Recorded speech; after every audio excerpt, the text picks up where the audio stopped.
আমি কিরকম ভাবে বেঁচে আছি তুই এসে দেখে যা নিখিলেশ।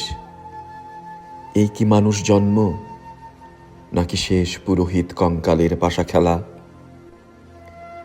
প্রতি সন্ধেবেলা আমার বুকের মধ্যে হাওয়া ঘুরে ওঠে, হৃদয়কে অবহেলা করে রক্ত। আমি মানুষের পায়ের কাছে কুকুর হয়ে বসে থাকি তার ভেতরের কুকুরটাকে দেখব বলে।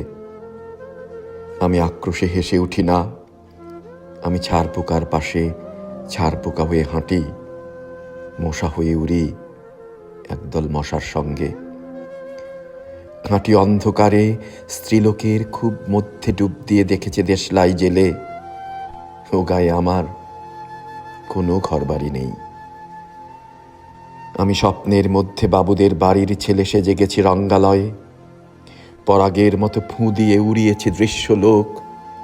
ঘামে ছিল না এমন গন্ধক যাতে ক্রোধে জ্বলে উঠতে পারি। নিখিলেশ, তুই একে কি বলবি? আমি শোবার ঘরে নিজের দুই হাত পেরেকে বিধে দেখতে চেয়েছিলাম যিশুর কষ্ট খুব বেশি ছিল কিনা। আমি ফুলের পাশে ফুল হয়ে ফুটে দেখেছি, তাকে ভালোবাসতে পারি না। আমি কপাল থেকে ঘামের মতো মুছে নিয়েছি পিতামহের নাম। আমি শ্মশানে গিয়ে মরে যাবার বদলে মাইরি মাইরি ঘুমিয়ে পড়েছিলাম। নিখিলেশ, আমি এই রকম ভাবে বেঁচে আছি, তোর সঙ্গে জীবন বদল করে কোনো লাভ হলো না আমার। একই নদীর তরঙ্গে ছেলেবেলার মতো ডুব সাঁতার, অথবা চশমা বদলের মতো কয়েক মিনিট আলোড়ন, অথবা গভীর রাত্রে সঙ্গম নিরত দম্পতির পাশে শুয়ে পুনরায় জন্ম ভিক্ষা। কেননা সময় নেই। আমার ঘরের দেয়ালের চুন ভাঙা দাগটিও বড় প্রিয়। মৃত গাছটির পাশে উত্তরের হাওয়ায় কিছুটা মায়া লেগে আছে। ভুল নাম, ভুল স্বপ্ন থেকে বাইরে এসে দেখি উই পোকায় খেয়ে গেছে চিঠির বান্ডিল। তবু আঁকলে সে হলুদকে হলুদ বলে ডাকতে পারি। আমি সর্বস্ব বন্ধক দিয়ে একবার একটি মুহূর্ত চেয়েছিলাম, একটি ব্যক্তিগত 0 আওয়ার। ইচ্ছে ছিল না জানাবার এই বিশেষ কথাটা তোকে।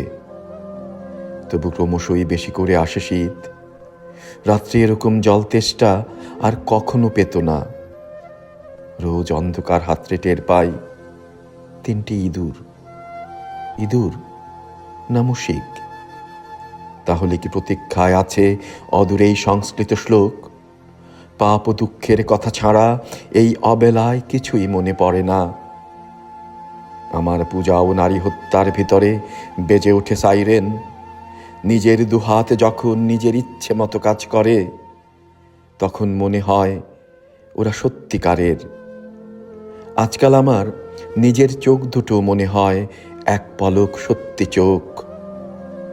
এরকম সত্য পৃথিবীতে খুব বেশি নেই আর।